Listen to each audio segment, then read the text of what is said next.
안녕하세요 시청자 여러분, 유튜버 여운홍 바이올린입니다. 지난 시간에 이어 이번 시간에도 여러분께서는 저와 아주 재미있게 바이올린을 이렇게 배워보실 텐데요. 오늘은 여러분께서 처음으로 다루게 되실 기능학습 제1탄 오른손 균형감 훈련 활잡기 편인데요. 오른손 균형감 훈련이란 게 어떤 의미냐면요, 바이올린은 오른손으로 잡게 되고 특히 이 오른손 엄지손가락과 새끼손가락의 균형감으로 이렇게 잡게 되는 거예요. 우리가 사실 살면서 새끼손가락을 통해서 어떠한 활동을 크게 하는 게 없잖아요. 그렇기 때문에 이 새끼손가락으로 적극적으로 이렇게 사용한다는 게 쉽지가 않아요. 그렇기 때문에 오늘 여러분께서 배우실 동작은 계속 반복해서 학습을 하셔야 돼요.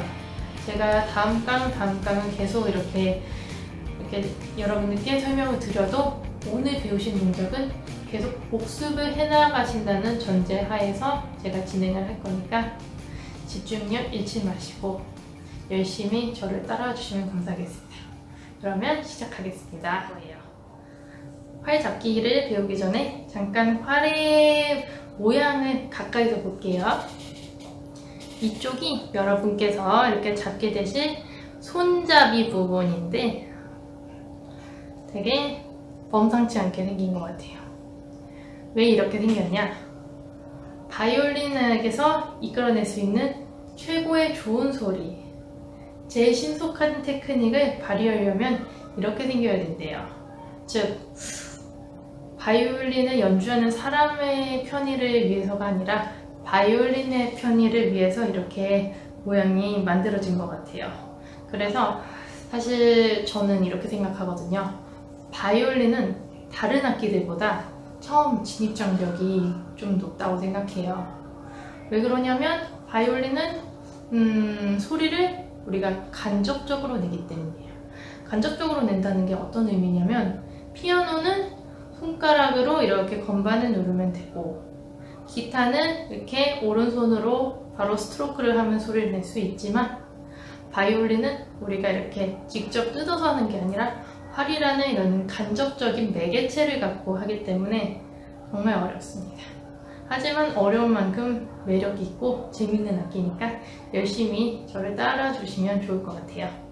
아무튼 한번 이제는 배워보도록 하겠습니다. 여러분들 오른손으로 활을 잡게 되실 거거든요. 저처럼 오른손을 이렇게 니은자로 만들어 보세요.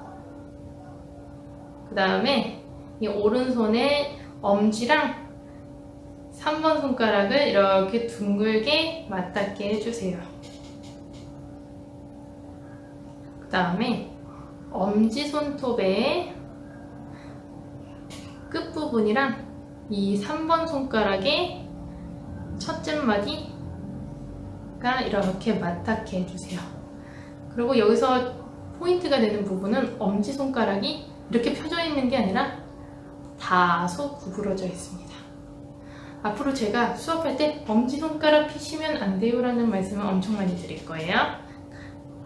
그 다음에 2번 손가락은 3번이랑 손가락 하나 들어가는 간격으로 해서 둥근 모양으로 이렇게 올려주시고 4번도 손가락 하나 들어가는 간격으로 해서 둥글게 5번도 그래서 전체적으로 약간 중세시대 찻잔 잡듯이 생각하시면 됩니다.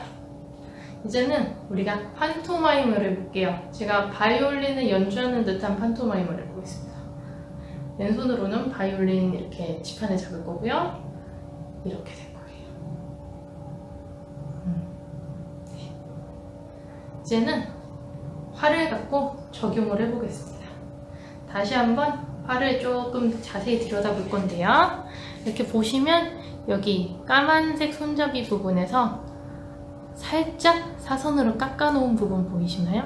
짜잔, 잘 보여야 될 텐데. 이 깎아놓은 부분은 우리의 엄지손가락의 끝부분을 이렇게 맞닿게 하려고 하는 거예요. 저처럼 해보세요. 짜잔, 엄지손톱 끝과 이 깎아놓은 부분이 비스듬하게 맞닿게 해주세요. 짜잔. 네, 짜잔. 그 다음에 아까처럼 이 3번 손가락의 첫째 마디가 엄지손가락 근처에 이렇게 닿게 해주세요. 꼭 이렇게 닿아야 되는 건 아니에요. 하지만 이렇게 같은 위치에 있으면 됩니다. 그 다음에 아까처럼 검지손가락을 중지랑 손가락 하나 들어갈 정도의 간격으로 벌려주시고, 이 검지는 1번 마디와 2번 마디 사이에다가 활대를 놓으시는 거라고 생각하시면 돼요. 그 다음에 나머지는 어렵지 않아요. 4번은 이 동그란 무늬 살짝 가려주시고, 5번 엄지손가락만큼 중요한 게 5번입니다. 엄지손가락만큼 중요한데 그만큼 어려워요. 새끼손가락은 활대 위에 올려놔주세요. 그렇게 되면 검지손가락, 중지, 약지는 활대 아래에 있는데 새끼손가락은 활대 위에 있게 됩니다. 네. 다시 한번 해볼게요. 제가 이젠 이렇게 해볼게요. 이 방향으로 엄지가 살짝 구부러진 상태에서 까만색 흑단 깎아놓은 데다가 닿게 하시고, 3번 손가락에 첫째 마디랑 닿게 해주시고, 2번 손가락에 1, 2번 마디 사이에 닿게 해주시고, 그 다음에 4번 손가락에 동그라미 가려보시고, 새끼손가락은 활대 위에 이렇게 합니다. 이렇게도 해볼게요. 사실 여기는 그렇게 뭐 잘 보이는 각도는 아닐 테지만 엄지손가락, 중지, 검지, 약지, 새끼입니다. 이게 결코 쉬운 동작이 아니에요. 그래서 처음 하실 때는 이 왼손이 왼손이 이렇게 활을 잡고 오른손이 이렇게 자세를 취하도록 해주세요. 이거는 짧게는 몇 주고 길게는 몇 개월, 1년이 걸릴 수도 있는 동작이에요. 잘 따라해 보셨나요? 너무 어렵다고요? 네, 맞아요. 저도 이렇게 바이올린을 하고 있지만 이렇게 저희 선생님들한테 다시 이렇게 레슨을 받으러 가게 되거나 그럴 때 저도 활 때문에 엄청 많이 옛날부터 혼났고 지금도 가면 또 혼날 거예요. 현악기에 있어서 이 활 잡기와 활 긋기 동작은 정말 엔들리스, 끝이 없는 것 같습니다. 그리고 여러분께 하나 알려드릴 게 있는데, 바이올린 활 잡기 동작은 이거 한 가지만 있는 게 아니에요. 사실 여러분께서 유튜브 영상들을 이렇게 보시면 좀 서양권에 있는 남자분들 같은 경우는 또 다르게 잡아요. 약간 이렇게 좀 여우 얼굴? 여우 얼굴처럼 좀 뾰족하게 잡는 경우도 있고요. 동양권에 이렇게 좀 작으신 분들 같은 경우는 이렇게 또 손등을 엄청 이렇게 낮춰서 하는 경우도 있고, 굉장히 활 잡는 방법은 다양하거든요. 하지만 오늘 제가 알려드린 방법은 한국 바이올린 교육에서 보편적으로 이렇게 하면 좋겠다 하는 방법을 알려드린 거니까 꼭 이게 유일한 방법이라고 생각하지 마시고, 이 모양이 나와 맞지 않는다고 생각하시면 다른 활 잡기 동작을 이렇게 좀 배우셔도 괜찮을 것 같습니다. 제가 알려드린 방법은 제가 하는 방법이고, 여러 가지 중에서 좀 많은 분들이 하시지만 이게 절대적인 방법이 아니라는 걸 여러분께 알려드리고 싶어요.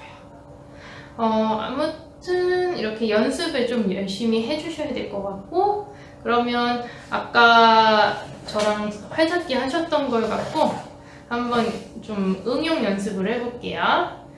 여러분 저처럼 이렇게 활을 이렇게 쭉 앞으로 뻗어보세요.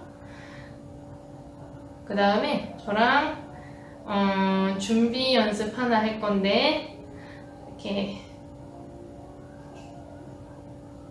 저는 왼쪽으로 이렇게 내렸는데 왼쪽 90도 다시 직각, 이젠 오른쪽 90도 다시 직각. 왼쪽 가운데 오른쪽 가운데. 다시 한번 왼쪽 가운데 오른쪽 가운데. 이거 연습 많이 하셔야 돼요. 그 다음 두 번째 동작도 한번 알려드리겠습니다. 다시 이렇게 기울여 보세요. 그 다음에 여러분의 왼손으로 이렇게 여기 잡고 아래 가운데 위 가운데 아래 가운데 위 가운데. 이 연습을 또 한번 열심히 해보세요. 이 연습을 통해서 우리가 얻을 수 있는 효과는 오른손 엄지와 오른손 새끼손가락의 그 균형감을 조금 익히는 연습인데, 사실 바이올린은 이렇게 생각하시면 돼요. 균형감 훈련이라고 생각하시면 되는데, 지금 엄지손가락이 이렇게 위로 밀어주고 새끼손가락이 약간 아래로 눌러주는 겁니다. 그래서 사실 좀 어려운 동작이지만 엄지와 새끼손가락만으로도 이렇게 바이올린을 지탱할 수가 있어요. 그리고 나머지 손가락들은 사실 얹어놓는 개념이고요. 그래서 얘네 엄지랑 새끼손가락 역할이 굉장히 중요합니다. 오늘 이렇게 해서 저와 이렇게 팔잡기 동작을 한번 배워보셨는데, 오늘 동작이 제가 이렇게 강의로만 알려드리기가 정말 좀 어려웠어요. 그리고 배우시기에도 쉽지 않은 동작인 거 아주 잘 알고요. 하지만 여러분께서 이 활동작을 처음부터 잘 이렇게 시작을 잘 해주시면 앞으로 바이올린을 배우시는 데 있어서 굉장히 유리한 출발을 하시는 거라고 생각을 해주시면 될 것 같아요. 다음 시간에는 이 활잡기 동작에 이어서 활을 이렇게 실제로 줄에다가 긋는 연습을 해볼 거고요. 활을 올바르게 긋기 위해서는 이 바이올린을 올바르게 잡는 법 또한 함께 강의하도록 하겠습니다. 다음 시간에 뵙겠습니다. 여러분, 바이바이!